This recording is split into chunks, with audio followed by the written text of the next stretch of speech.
Alright, this is going to be a quad stretch on your back. It's a great way to start stretching your quad because it doesn't put pressure on anything because you're lying down. The one thing you want to be careful of is when you go to do this, laying flat may put a little pressure on your lower back. So you may have to prop yourself up a little bit if you feel pressure, which I'll show you.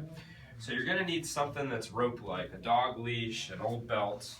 Right? And the dog leash works great because you have the handle.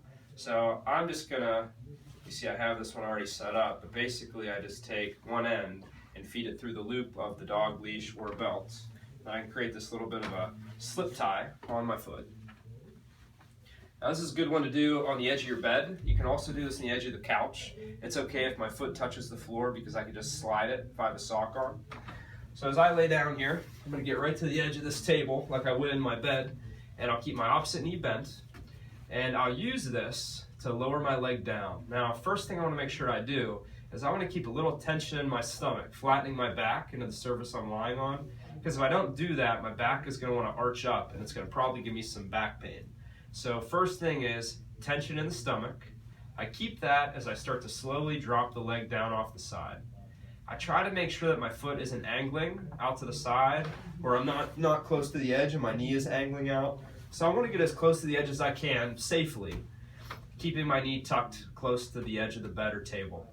And I'm going to very slowly start to pull this back as I keep a little tension in my stomach to see if I can feel this pull somewhere in the front of my hip or thigh.